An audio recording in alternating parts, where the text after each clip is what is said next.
Bloomberg Audio Studios. Podcasts, radio, news. This is Everybody's Business from Bloomberg Business Week. I'm Max Chafkin. And I'm Stacey Vanek Smith. And Max, this week, I think, is all about battles. We have got Trump versus the media. We've also got Trump versus the federal government. Oh, yes, the battle royale. We talked to a former worker at the Consumer Financial Protection Bureau. And finally, our underrated story of the week, Stacey, Starbucks battling its way back from losses. Apparently the plan is selling coffee. Wow. Wild. Mind blown. So the latest issue of Business Week is out. And Max, you've got the cover story. It's all about Elon and Tesla, and it's great. You should check it out. Yeah. As you know, Stacey, I'm on the Elon Inc. podcast. You think about Elon Musk maybe more than Elon Musk. Is thinking about Elon Musk all the time. And the story I wrote is all about the ways in which his empire has been stretched thin. It's been really interesting following this, just talking to people who've been around him and also just reflecting on my own kind of long relationship with Musk. I don't think things have ever been this dire in his business empire, and he's been through some difficult times. And that's interesting because Tesla, which as we're recording this, the stock is down like 9% today. They just reported earnings. Wow. The earnings were bad. It's been like this meme stock. It's been this thing that no matter what they did, the stock price would go up. And what's kind of funny is we're at this moment where all the meme stocks are actually doing quite well right now. Yes, meme stocks are back in the news in case they have wandered out of the transom of your mind or you're new to meme stocks. So there's like this group of investors, these kind of individual investors. It's a group on Reddit, the social media site called Wall Street Bets.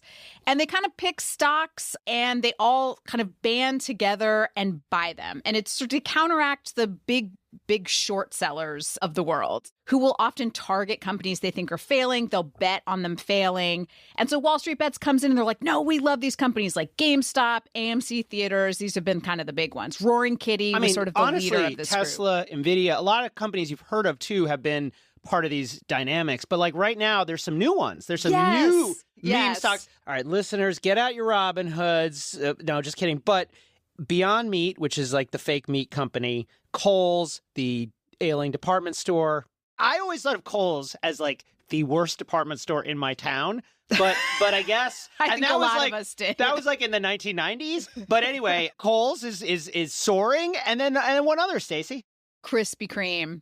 Krispy Kreme donuts. It's been struggling for a while. The taste of 2000 is back. But in the last month, its stock is up 75%. And so I thought I should go to a Krispy Kreme Donuts. There's one in Times Square that gets just a ton of traffic. And so I stood outside and talked to some people coming out of the Krispy Kreme to ask them what they were ordering and how they felt about the company. Do they think that the future value of this company has increased by 75%? Yes, I feel like people on the street in Times Square have a lot to say about net stock present cash valuation. flow? Did I do that right? I can't remember how you did whatever it is, you know? Did you eat Krispy Kreme today? Yes. What'd you get? One that was the classical, another with chocolate, and another with pink glaze. Oh, pink glaze. Glazed donut. Just plain glaze. Yeah, plain glaze. I got cake batter, and that was bussin'. Would you buy Krispy Kreme stock? No. Why not? Because I'm all in on Solana. Would you buy Krispy Kreme stock? I don't know, maybe. Krispy Kreme is good in my eyes. More into crypto, so invest in Dogecoin. Dogecoin. Oh, yeah, Dogecoin. Did you eat Krispy Kreme? No, I didn't. Today I've eaten a lot, like Raising Cane's, Chick-fil-A. Too much chicken? Yeah, too much chicken. I would like to have one in my city in Italy. Oh, are you from Italy? Yeah. You know you guys have like the best food in the world. Yeah, I know we have the best food, but I love Raising Cane's. Would you buy stock in Raising Cane's? Yeah. Would you buy Krispy Kreme stock? No. What is the company that you would, if you had extra money, you would invest in that company? Amazon. So many questions here. If listeners don't know, there was a reference to Solana, which is a cryptocurrency. I had not heard of it, but all these kids were super into it. Amazing, and kind of proves your point. You could imagine a case, I suppose, for buying Krispy Kreme stock, but I feel like what that clip shows us is just that this is a real thing. Like young people, at least the donut-going public, they like trading currencies and stocks and doing all kinds of financial speculation that is new and different. Yeah, everybody there seemed to own crypto, except the Italian, who was really into fast food chicken.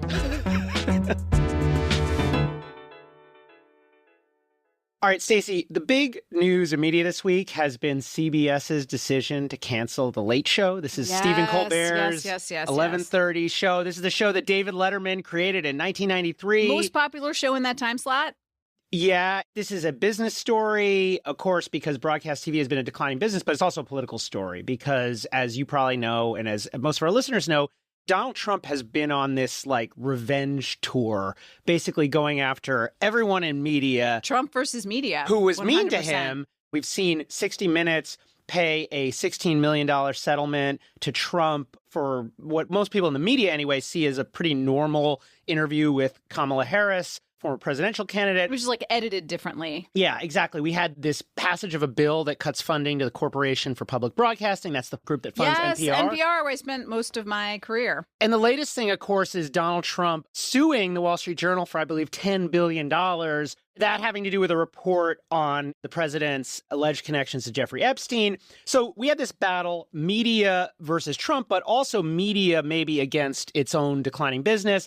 And the perfect person is here to discuss this. Felix Gillette, Bloomberg Businessweek contributor, entertainment editor, author of It's Not TV, The Spectacular Rise, Revolution, and Future of HBO.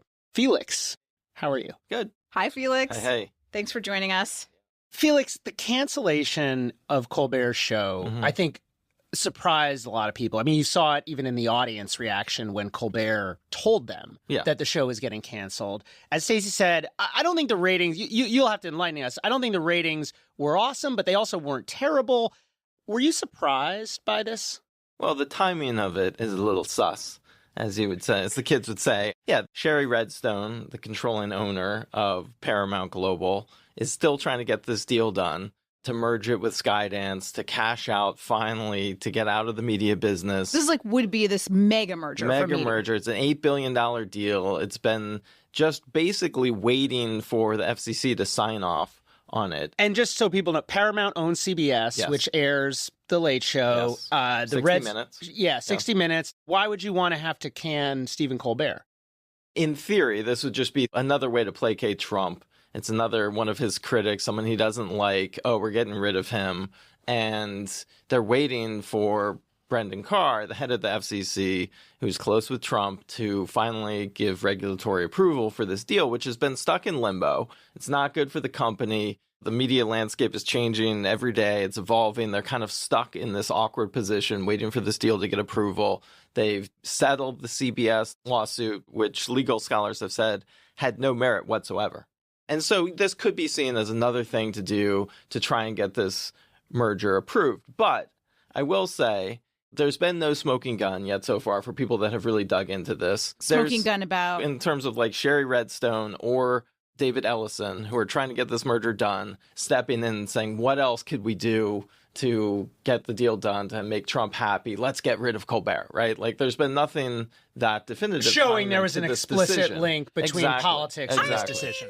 However, a week ago or something, Colbert did a whole segment about the settlement that you were just talking about that Paramount made with Trump over the Kamala Harris interview, and he called it a big fat bribe. Now, I believe this kind of complicated financial settlement with a sitting government official has a technical name in legal circles. It's big fat bribe. The fact that a week later this happened to happen. Yeah. I mean, okay, correlation is not causation, but it's not causation. Right. You have to look at the context. And when CBS made this decision, they came out and said, oh, this is for purely financial reasons. Just coincidentally. Just coincidentally. And there are very good financial reasons for canceling this show. Can you just lay those out for us, Felix? Yes. The show costs $100 million plus to produce each year. But it's also 10 years ago, the show was profitable. All these late night shows were profitable. During COVID-19, during the pandemic, the advertising really started to fall down very, very precipitously. And for the past couple of years now, the show has been losing money. And not an insignificant amount of money. The reports are up to $40 million a year in losses this year for The Late Show. And they've looked at, potentially ways of cutting the costs. Colbert makes, I don't know, $20 million a year, something like that. You have a staff of 200 people to produce the show. You could potentially cut the staff. I mean, you get a band, you get a theater. But in the end, the economics of the entire genre are just terrible. The advertising has plummeted. It's not coming back. And yes, Colbert has since come out and said, how could this purely be a financial decision? Like, I'm the leader in late night. I have the best ratings. I'm beating, Jimmy Kimmel. I'm beating Jimmy Fallon. But if the viewers aren't adding up to profits, if it's losing tens of millions of dollars, it's a loss leader. But if it's losing a bunch of money and it's causing you potential headaches and it's slightly off brand from what the new owner wants, which is they don't want to be known as this big resistance network. They want to be presented as a very middle-of-the-road American network. And at the same time, once this deal gets done, the future of the whole media world right now, and very much for Paramount Global when it merges with SkyDance, is streaming, right? They're trying to transition from broadcast and cable era to streaming. And what does Colbert do for you in the streaming era?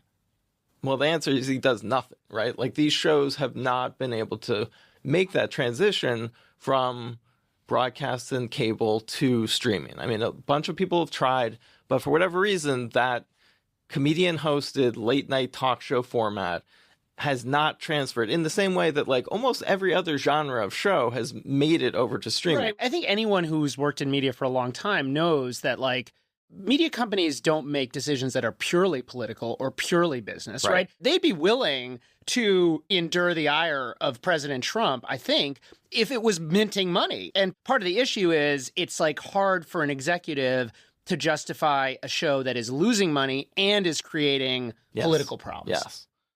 Do you think that the Colbert Show would have been canceled if Stephen Colbert hadn't gone after Trump like that? Yes, it would be 100%. Maybe not now, but his contract is up next year, right? So they were going to have to make a decision about this show, and maybe they re-up for another year, maybe 2 years, but it is going away. These shows are not going to sustain. And the question was just, when was the whole thing going to disappear? So I think another reason to be somewhat skeptical of the business-only argument is some of these other stories, right? We should talk about the general sense that media companies are sort of bending the knee to President Trump, which is not something that is kind of unique to media, right? We've seen it in tech, and it came up during the inauguration, and so on. This thing with NPR, Stacey, can you explain what the cuts to NPR mean for these radio stations? Because it's a story that's politicized, but I don't know that it's totally political in the end. That's interesting. I mean, I don't claim to have a super deep understanding of it, but my understanding is this, and Felix definitely correct me with what I get wrong here. But so the federal government gives a certain amount of money to NPR itself, which is the national organization, but also to the member stations. And the member stations operate like little businesses. And so they will take this money and they will use that money to pay staff and things like that, but also to buy programming from NPR. So one of NPR's biggest customers is these little stations all around the country, some not so little, which will, pay them for Morning Edition and All Things Considered and all the flagship shows. So the major concern here is that those stations often rely enormously on money from the federal government. NPR, not as much. It's little radio stations, in the middle of the country where maybe the advertising market isn't great, and maybe if you're shout out to Boise State Public Radio. Yeah, if you're like a person who lives there, this is one of the only options you have. For getting the news on the radio. I'm sure there's debate there. Felix, what do you make of this sort of argument of the chilling effect? Are you hearing concern from people in media about this, about the sort of dangers that this poses potentially to speech or something like that? Yeah, I mean, I think it's been a concern. I think the primary concern was the settlement of these lawsuits that had no merit. We've talked now extensively about what happened in CBS News, but similar thing happened at ABC with George Stephanopoulos. Again, Disney owns ABC. This was another case where Trump sued for, I believe it was defamation. And another one where legal scholars were like, if they fight this, they go to court, they're going to win. Before we end here, I just want to say one thing, which is that I think Colbert is going to be fine here. Like, he's going to get more than $20 million in his next job. Also, is he my gets prediction. $20 million a year. Like, that's buy your own island money. And I feel like this is maybe hanging over the conversation, but like, I think one reason these late night talk shows have failed to take off in streaming is because there's a competitor to them, and it's podcasts. Yes. And those are generating tons of money. There was this article in the Times earlier this week about Joe Budden's podcast, which I have never listened to. I don't even know if I've ever seen a clip of the podcast before. And he's making $20 million a year. He's making Colbert money. Right. So I got to think, like, I mean, part of this is some media company will pay Colbert to criticize President Trump. Yeah. It's just going to be in a different format. Yeah, and he'll have a podcast. He'll have, the clips will be on YouTube. The fans of Colbert will get their Colbert fix one way or the other. Maybe he'll have like a travel show where he goes to Italy or something like that. Like, he'll be around. He'll be fine. The difference really is just with those podcasts, one way that they're very different, though, is they have such tiny staffs. Like, no band. Yeah, and 5 people work on the show, right? As opposed to 200 staffers for Colbert. Joe Rogan has probably the most popular podcast in the world, and it's like maybe a dozen people work on it. It's tiny. I mean, one thing that I do feel compelled to mention is that like the money might be the same, but a lot is lost in that transition, because if you have a whole news organization, they can cover like conflicts overseas. They can send people to Ukraine. If you're Joe Rogan, even if you're making the same amount of money, just the scope of what you do is a little different. The idea that news is no longer like viable feels very scary to me for that wait a reason. minute here, though. But one more counterpoint, which is that Paramount also just paid $1.5 billion for the streaming rights of South Park. Yeah. Did either of you guys? South Park? Did either of you This does not guys make me feel better. They're not going to send someone to Ukraine. They're not going to send someone to Ukraine. But did either of you watch last night's South Park episode? No. Vicious. It is vicious. Was it about this Stacey, stuff? I'm going to show Wait, what was you. it? Yeah, I want to see. Felix has probably watched this clip already. It's very convoluted, but it's essentially the show is all about the merger with Paramount, all about the risk to free speech. And it ends, spoiler alert, listeners, fast forward the podcast if you don't want to hear this. It ends with South Park, the show, essentially being forced to create a pro-Trump infomercial. And the infomercial that they create is this. You're not going to be able to describe it on air. Trump Stacey. walking through the desert. I mean, he's hot. He's taking his jacket off. His guitar music playing. Donald J. Trump. Now he's okay. Now he's taking his shirt off. He's in his okay. Well, now he's naked, except his socks. Oh wow. Okay. But anyway, Stacey, I don't even think is going to be able to describe this because her mouth is agape, but because it's a family show, God. it's a very unflattering. Everything. And but also vicious. Like, yeah. And the timing of it is amazing. This aired last night, again, from the company that's trying to get this regulatory approval in Washington that needs Trump to basically sign off on it to get the FCC to approve it. You got to think, Shari Redstone and David Ellison woke up this morning and just like, are you kidding me? What's next? This is crazy. But in a way, it makes their point, right? Yeah. It shows in a strange way. Yeah. If they're trying to argue that, hey, we're not silencing voices, right? Maybe they have this as a and from purely financial reasons, the reason they're paying $1.5 billion to South Park for whatever it is, dozens of new episodes, but also to control the entire library of South Park for Paramount Plus for their streaming service is because that is an incredibly valuable asset for your streaming service in a way that back old episodes of The Tonight Show are worthless, basically. No one's going to go watch it even a week later. But those South Park episodes, young viewers, teens, tweens, college kids will be watching for potentially decades. And they generate a huge amount of engagement for your streaming service, incredibly valuable. And so, if it's valuable and it makes fun of the president, then it seems like that's okay. At least for now. We'll see. Felix Gillette covers entertainment for Bloomberg.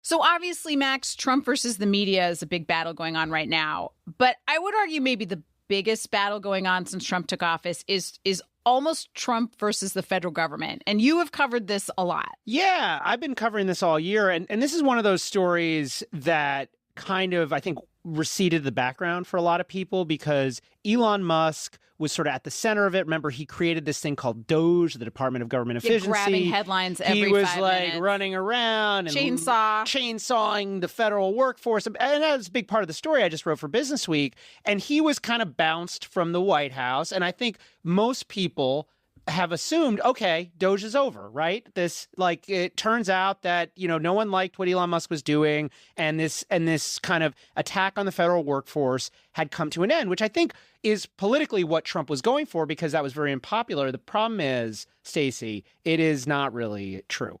Yes, Doge is still going. And so we wanted to kind of check in and see what was going on there. We wanted to talk to some of the workers who were affected. We're really lucky to have right now with us Nick Hand. He is a former employee at the Consumer Financial Protection Bureau. Yeah, Nick is a technologist, and he had worked basically as an investigator for the CFPB, looking into potential cases of fraud or cases where banks were behaving inappropriately towards consumers. Welcome, Nick. Thank you.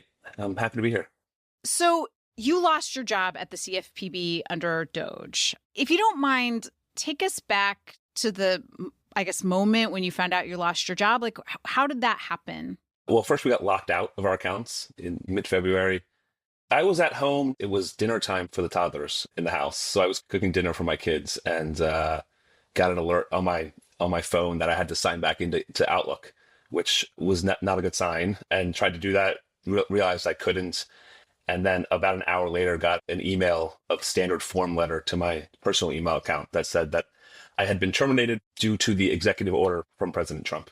Yeah, that was the executive order the president signed that called for a reduction in the federal workforce. Now, I'm guessing, Nick, you were braced for a moment like this because by February, there had already been news about the Trump administration's plans to cut federal agencies. You had Elon Musk doing his thing with Doge. And just a few days before this moment we're talking about, the head of the Office of Management and Budget, this is Russell Vought. He's a figure within sort of the right-wing movement, the conservative movement. He co-author of Project 2025, a big guy in the sort of hard right world of Trump, had been appointed as the acting director of the CFPB, the agency you worked for. Yes. Russell Vought had been appointed, I think, just a few days before that. And that was sort of the sign that we were all getting prepared for this kind of action. Elon Musk had tweeted, delete CFPB, I think a few weeks before that, but everyone at the CFPB is used to this kind of thing. They've been trying to get rid of the CFPB for a long time, really since it has not been a popular agency with Republicans. But once Russell Vought got appointed, we sort of saw the writing on the wall.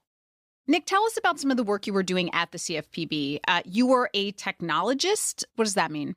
Yeah, I was in the enforcement division. And so my day-to-day was working with attorneys to investigate, big banks or tech companies, digital payment apps that were using technology in some way to violate the law or to steal from consumers or to cheat consumers out of money, things like that. So, a lot of times these days it's AI models, it's how they're using data, how they're using software. If you're applying for a loan, for example, and you get a sort of mysterious message that you've been denied because, some algorithm that they have denied you, there are laws around how they can do that process, what kinds of data they can use to deny people, things like that. And we would, dig into their algorithms and their models and kind of find the proof that, they're not following this law or they're not following that law when they're dealing with consumers.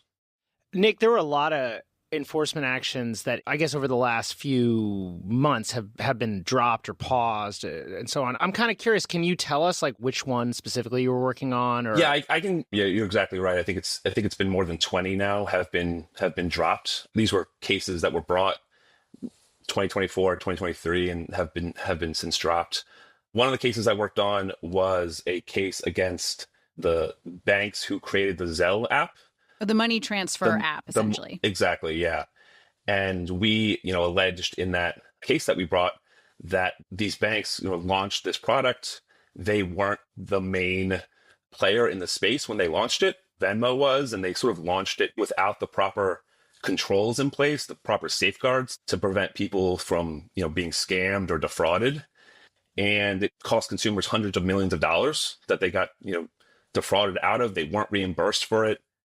consumers would complain to these companies, oh, my phone was stolen, a thief, used it to transfer away my life savings. Like, I need that money back. But they weren't doing the proper investigations to then reimburse them. So they were just denying these requests for, reimbursement. So we brought that case, and unfortunately they dropped the case in court a few months ago and sort of letting, big banks off the hook. Yeah, and we should say that the banks maintain that the lawsuit didn't have merit. They called it, quote, legally and factually flawed.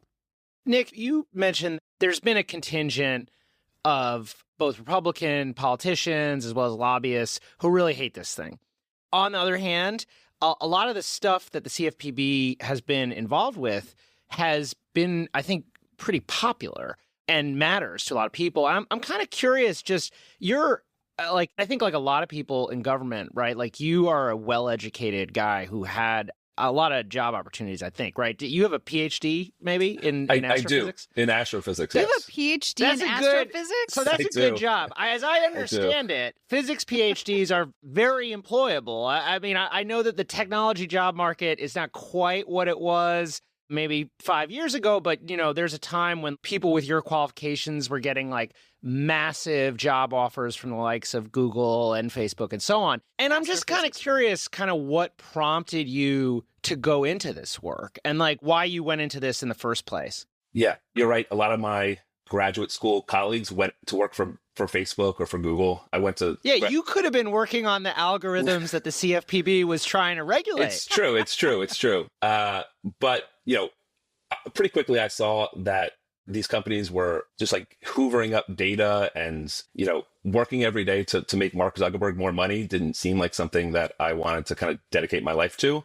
And I came back to my home city, Philadelphia, started working for the local government here, doing data science work, and kind of fell in love with public service. And, was lucky enough to land at the CFPB, where every day you're fighting really to get money back into the pockets of people.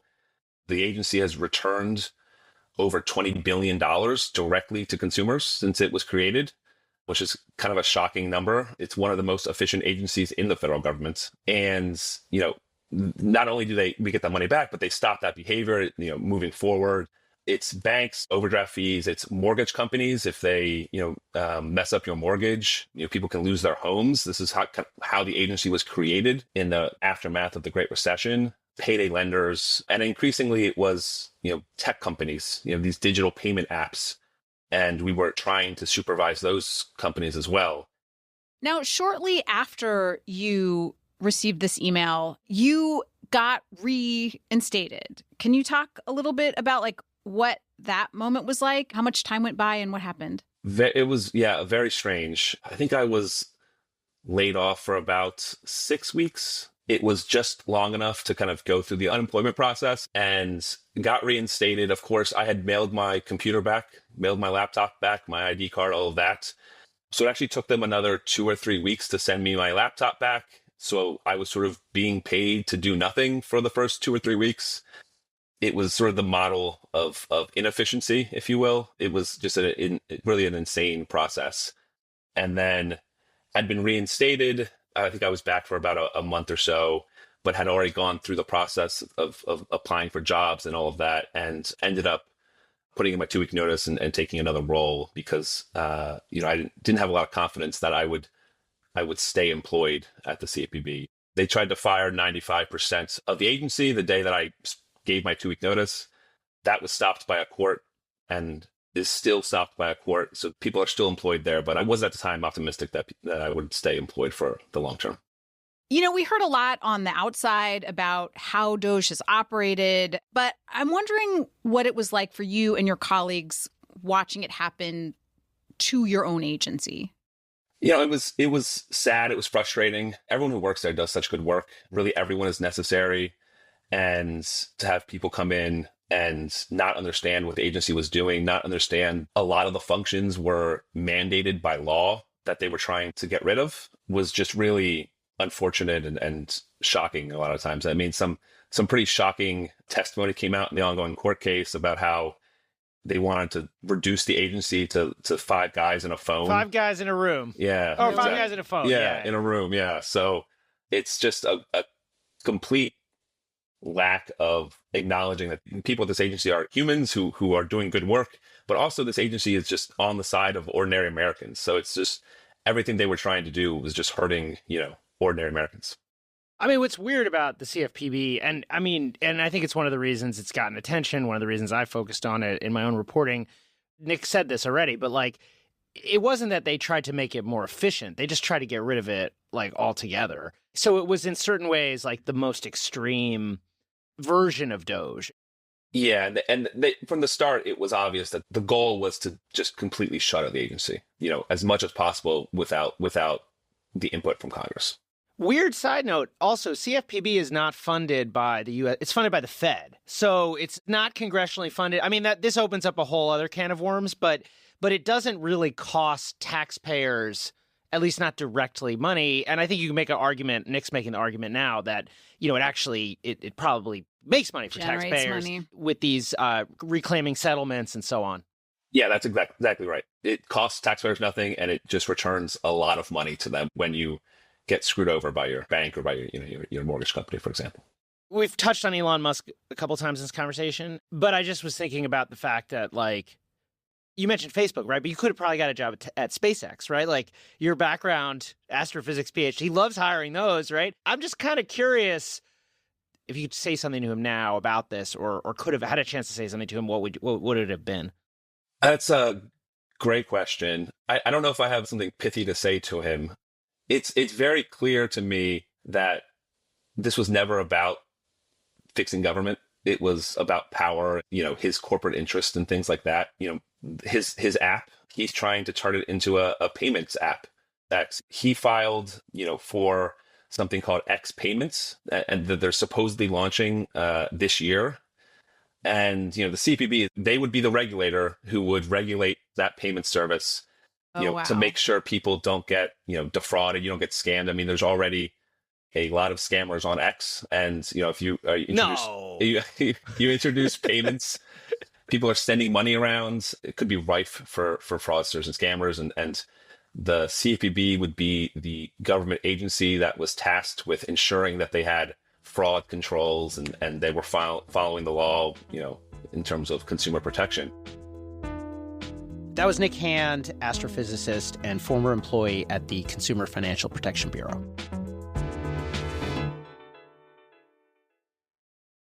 All right, Stacey. Yeah. It's time for the underrated story of the week. Yes, it is. We agreed on this one, I think, for once. Oh, we did agree on this one, yeah. Stacey, Starbucks, the embattled coffee chain, not totally dissimilar from the embattled donut chain or the embattled department store chain. Also, what goes better with coffee than donuts? Right. Nothing. But the thing you may not realize, Stacey, is that Starbucks has been struggling in the last few years, and it's partly because they kind of got away from coffee. There are all these donut eaters would go into a Starbucks, and there would be just a mass of teenagers all buying these crazy drinks. Yes, and they got frustrated. The coffee buyers have gotten frustrated. The drink buyers even, some of them have gotten frustrated because the lines were so long. They got a new CEO. He's turning things around. And can you guess what he's doing, Stacey?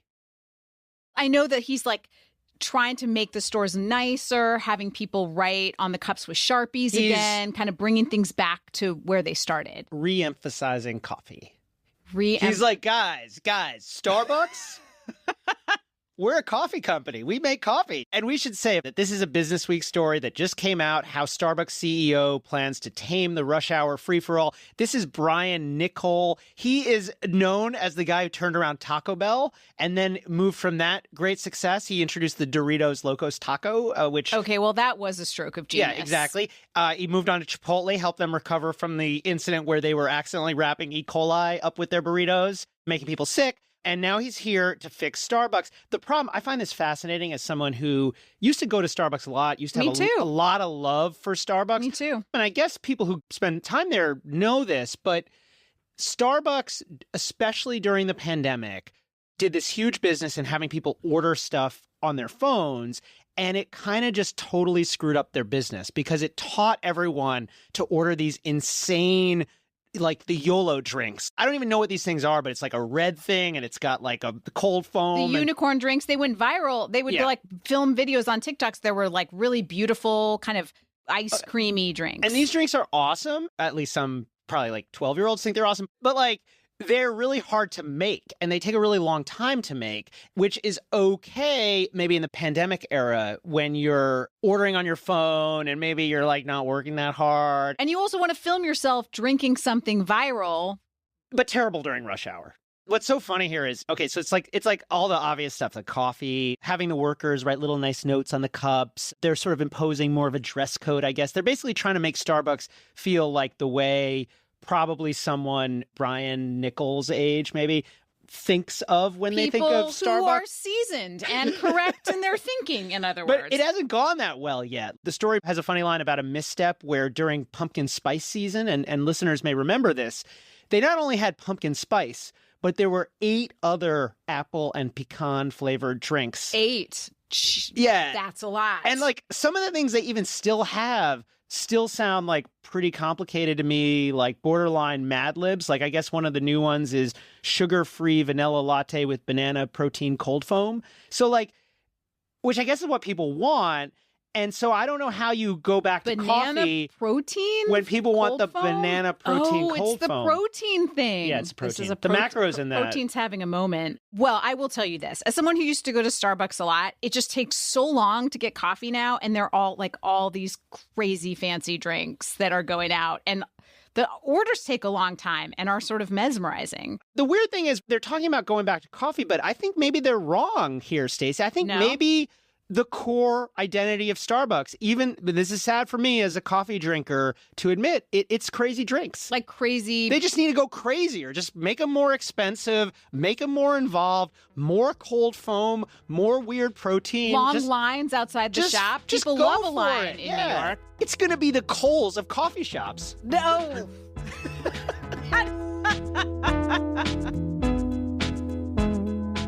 The show is produced by Stacey Wong. Magnus Henriksen is our supervising producer, Amy Keene our editor, and Brendan Francis Newnham is our executive producer. And Dave Purcell fact checks. Sage Bauman heads Bloomberg Podcasts. Special thanks to Jeff Muskus, Julia Rubin, and Maria Ling. If you have a minute, listeners, rate and review this show. It means a lot to us. And you know what? Send us an email at everybodies@bloomberg.net. Tell us what your crazy Starbucks order is or what your crazy meme stock is. And, you know, we will think about it and take that under consideration. Think about ignoring that in the next episode of the show. But that email is everybody with an S at Bloomberg.net, everybody's@bloomberg.net. Thank you for listening, and we will see you next week.